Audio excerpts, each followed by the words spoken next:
ଆଜି ପଲ୍ଲବୀ କହିବେ, ତୁମେ ଜାଣିଛ ଆଦର୍ଶ, ଏହା ମୋର ଆକ୍ସିଡେଣ୍ଟ ନଥିଲା। ସେ ଏମ୍ଏଲ୍ଏ ଏସବୁ ଜାଣି ଶୁଣି କରିଛି। ସମସ୍ତେ ଏହା ଶୁଣି ଛାନିଆ ହୋଇଗଲେ। କାଳେ ମୁଁ ନିଜକୁ ପ୍ରୁଭ୍ କରିଦେବି ଆଉ ସେ ଏମ୍ଏଲ୍ଏ ନିଜ ଚାଲରେ ନିଜେ ଫସିଯିବ, ସେଇ ଡରରେ ସେ ତାର ଲୋକଙ୍କୁ ଲଗାଇ ଆକ୍ସିଡେଣ୍ଟ କରିଥିଲା। ତାପରେ ଆଦର୍ଶ କହିବେ, କ'ଣ କହୁଛ ତମେ? ତାପରେ ମାୟା କହିବେ, ତୋ ଜୀବନ ପ୍ରତି ଏତେ ବିପଦ ଅଛି। ମାୟା କହିବେ, ହେ ଭଗବାନ, ଯେଉଁ କଥାକୁ ଡର ଥିଲା ସେହା ହିଁ ହେଲା। ତାପରେ ପଲ୍ଲବୀଙ୍କୁ ମୋ କଥା ମାନିଯା ଆଉ ସେ ଏମ୍ଏଲ୍ଏଙ୍କୁ ଛାଡ଼ିଦେ। ପଲିଟିସିଆନ ଲୋକମାନଙ୍କ ସହ ଲଢ଼ିବା ବହୁତ ଭୟଙ୍କର ହୋଇଥାଏ। ତାପରେ ନୀଲମ କହିବେ, ମମତା ଆଣ୍ଟି ଠିକ୍ କଥା କହୁଛନ୍ତି ପଲ୍ଲବୀ।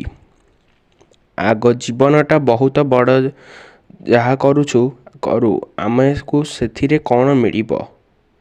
ତାପରେ ପଲ୍ଲବୀ କହିବେ, ମୁଁ କିନ୍ତୁ ଏତିକିରେ ଡରି ଯାଇନି ଆଦର୍ଶ। ମୁଁ ମୋ ନିଜକୁ ନିର୍ଦ୍ଦୋଷ ବୋଲି ନିଶ୍ଚୟ ପ୍ରମାଣ କରିବି।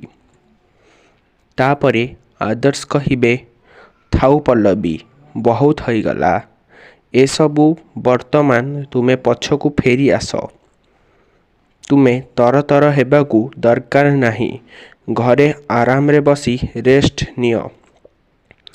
ଆଦର୍ଶ କହିବେ, ମୁଁ ମୋ ଆଡ଼ୁ କହୁଛି, ଯଦି କିଏ ତୁମକୁ ହର୍ଟ କରୁଛି ତାହାହେଲେ ତୁମେ ମୋ ଚାକିରିକୁ ଛାଡ଼ିଦିଅ।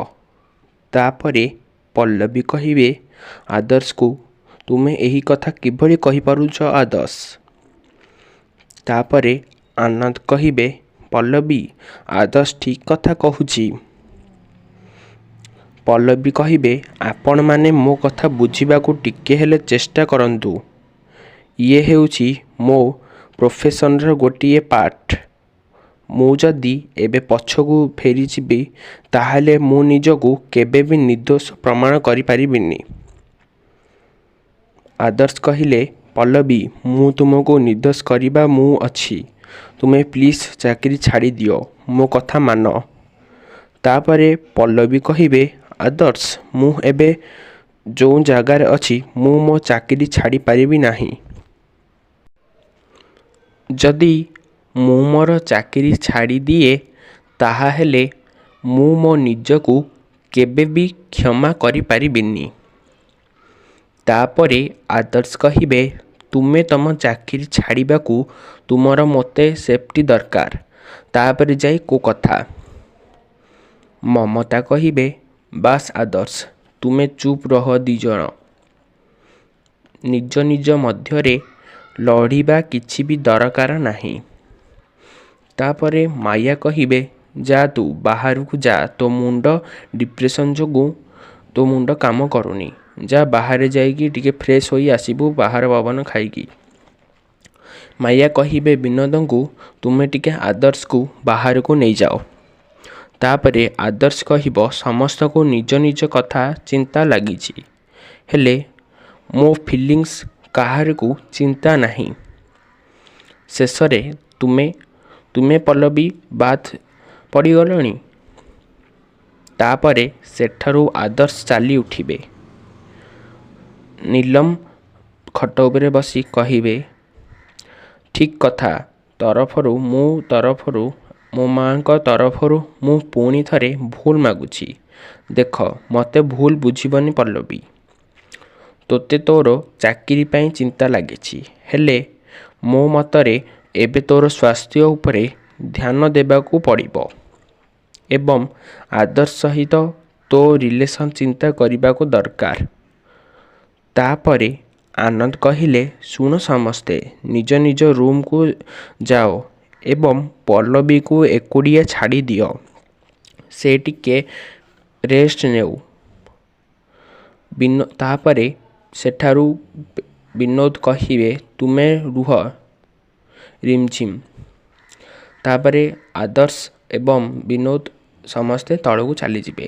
ତାପରେ ଗୌରବ କହିବେ, ତୁ ଏତେ ଟେନସନ୍ ନେବି ଆଦର୍ଶ, ଆମେ ପଲ୍ଲବୀ ସାଙ୍ଗରେ ଅଛୁ ନା। ତାପରେ ଆଦର୍ଶ କହିବେ, ପଲ୍ଲବୀଙ୍କ ଚାକିରିରୁ ସସ୍ପେଣ୍ଡ ହୋଇଗଲେଣି हेले एते सबको करिबा ठीक नुहे। बिना यूनिफॉर्म रे एहा करिबा अलगा, यूनिफॉर्म रे करिबा एहा अलगा। कारण बिना यूनिफॉर्म रे करिले एहा निज जीवन ऊपर को बाद आसी थाए। आज जदि पल्लवी को एक्सीडेंट हो जाता ताहाले कौन होइथांता टिके भाबंतु। एतिकी कहूथिबा बेले माया आसी कहिबे आउ केते प्रमाण दरकार आदर्श।